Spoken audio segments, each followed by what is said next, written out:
This week's episode is all about the business pieces of coaching. Whether you're a coach already or you're aspiring to be, or you're working in the wellness space, this week is for you. This will happen on the last episode of every month. And during this episode, we will get down and dirty with some amazing experts in the fields of business and coaching. And we will teach you all the pieces you need to build, grow, and scale a profitable practice. You won't want to miss a single show. Hey girl, hey! Welcome back to the last episode of the month where I talk all things business. And when I was building my business and my practice, I felt like there weren't enough resources and places to get the help I needed to build a successful, sustainable, and profitable practice. One that was making a difference and that had a purpose. So guess what I did? I created it. So one of the ways I feel I have been so successful is because I have a very clear vision.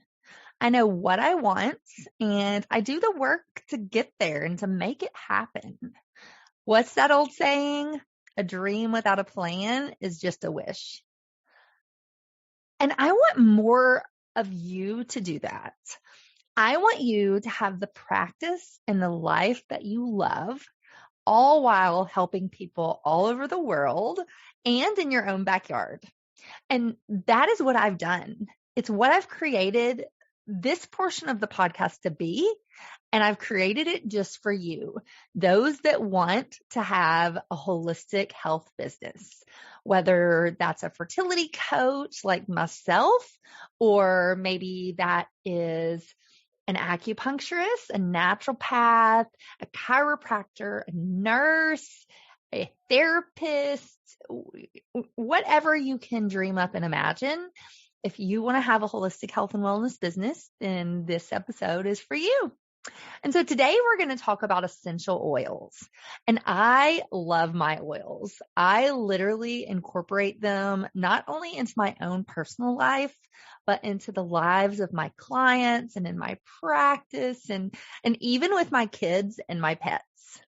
They are such a valuable piece of the holistic lifestyle, and they really are what they're touted as. They are plant medicine.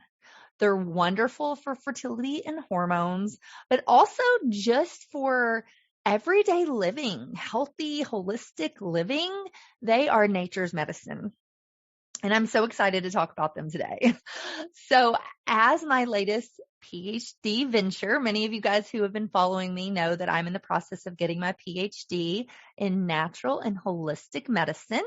I am happy to announce I have about 7 classes left at the time of this episode airing.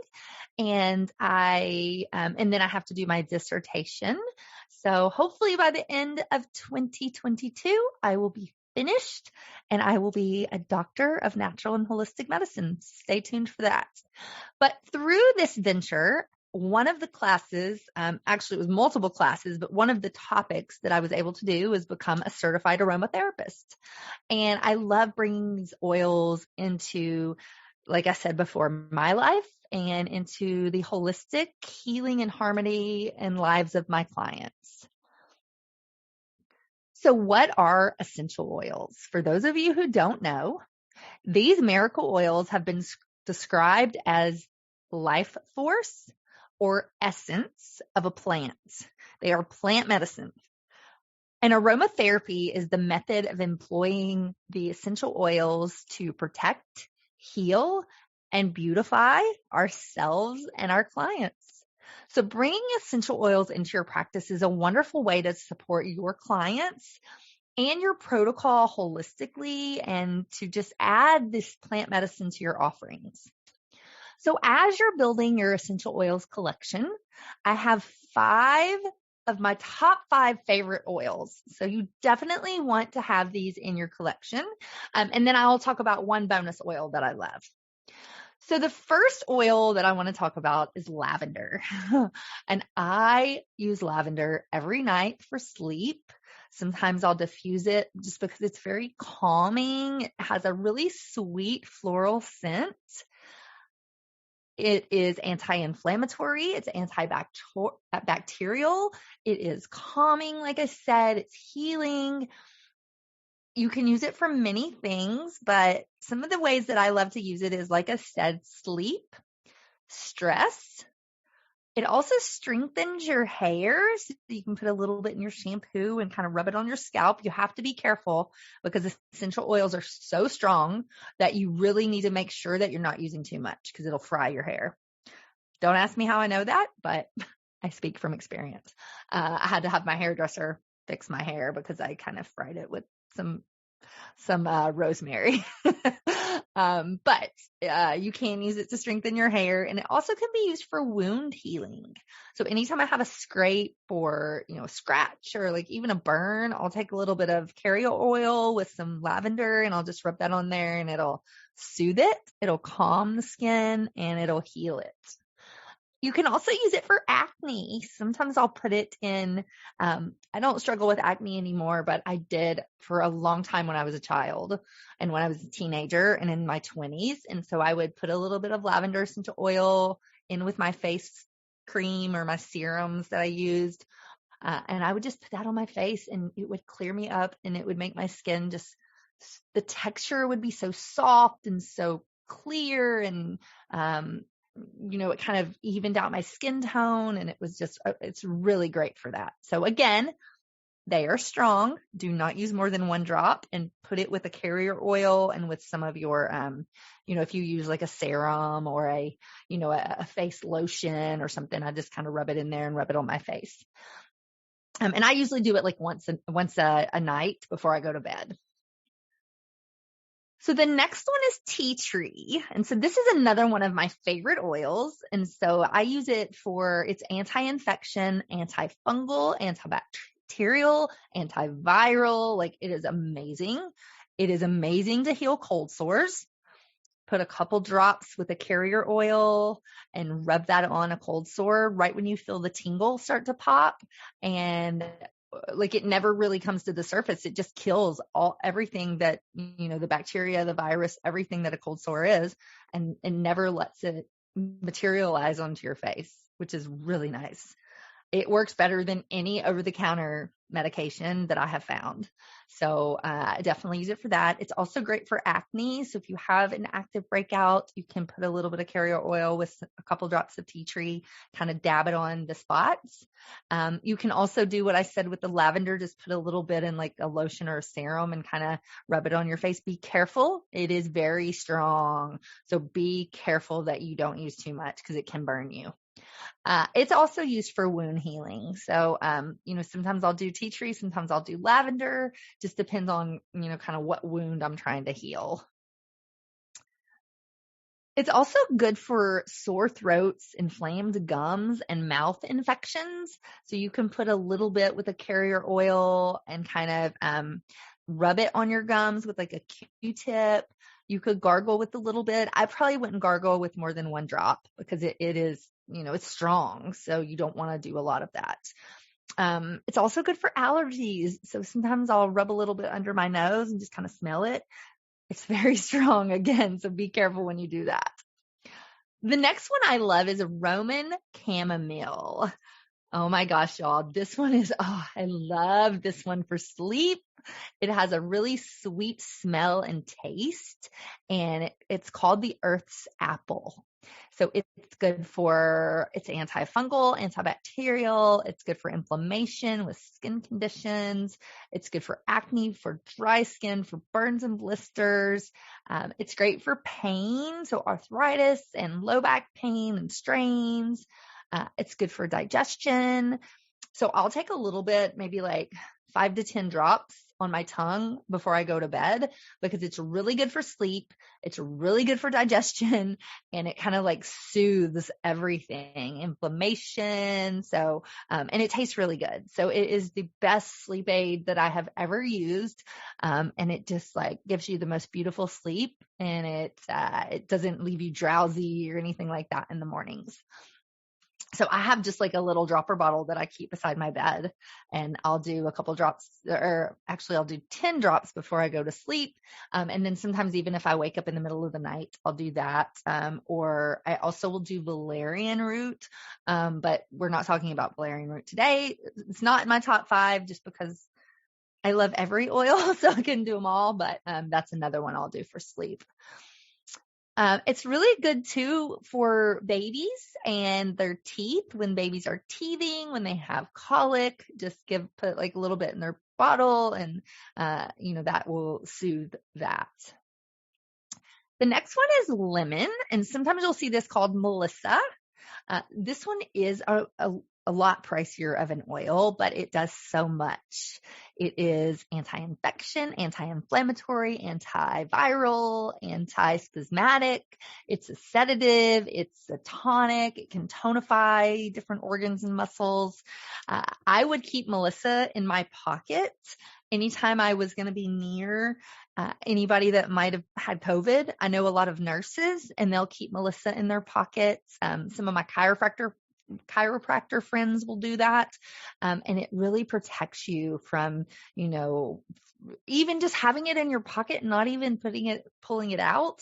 It can protect you from some of these viruses that are out there. It's great for PMS, for cramps, for headaches, for irregular periods. It's good for inflammation and digestion. It's good for sleep and relaxation, headaches and migraines.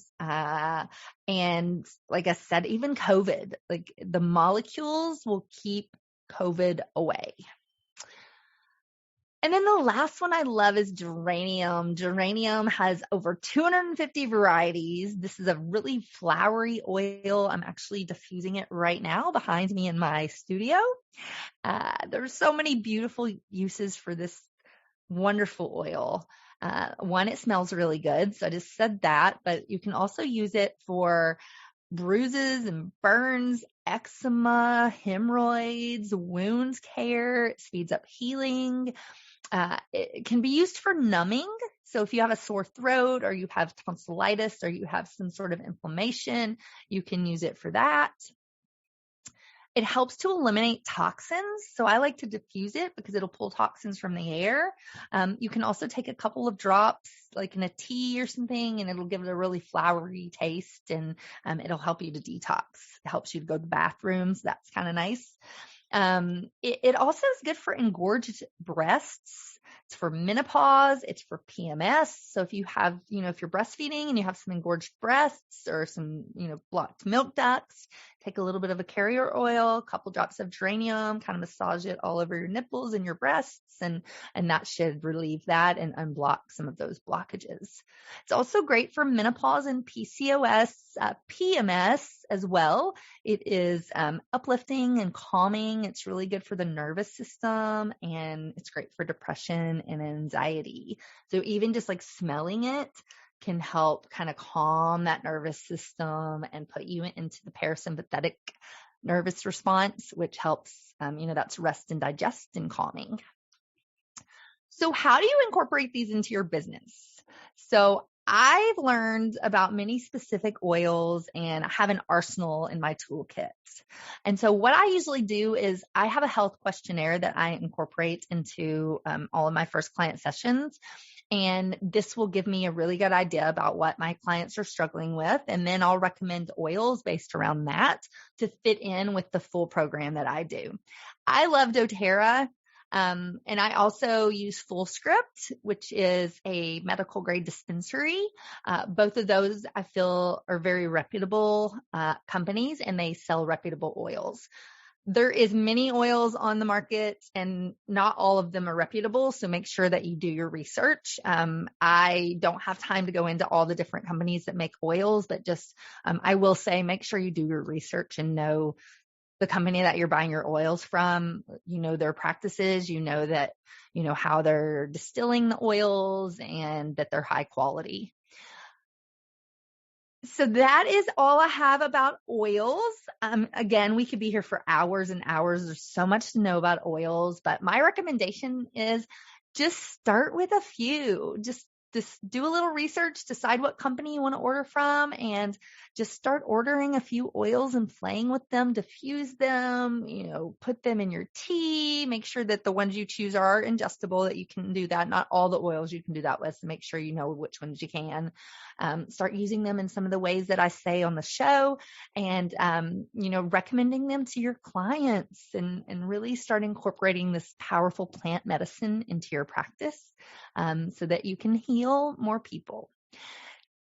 So another thing I want to touch on really quick before we close out is, if you are not certified yet, or you're listening to this show because you want to become certified and you want to start a business in the holistic health and wellness space, but you don't really know how, I have a wonderful fertility and hormone coach certification program that I wrote and put together myself. And I've taken thousands of people through it, and all different modalities, and all different brand new people, and people that have been in the industry for years. And it's just a really amazing course. So it's a way for you, if you want to start a business, to work on your own terms, where you can help many people all over the world. You can, it's a place to start, so you don't have to start from square one. I've done all the research. I've put everything together. And we were recently awarded our board certification and accreditation from the American Association of Drugless Practitioners. So our program is a certified course. It is accredited. And when you graduate from the program, you can also become board certified through them. So it's an amazing program. So if you want to learn more, you can text 615-257-8855 with the word certification or fertility, and we will be in touch to teach you more about our certification so that you can learn more. You can also send us an email at info@coachkela.com. Well, thank you so much for listening to the Hormone Puzzle Podcast. I hope you enjoyed this episode, and until next time, bye. Thanks for tuning in today to the Hormone Puzzle Podcast. Check out the show notes for today's episode at coachkela.com. If you like what you hear, please subscribe and leave a review. Thanks for hanging out with me, and I'll see you next week.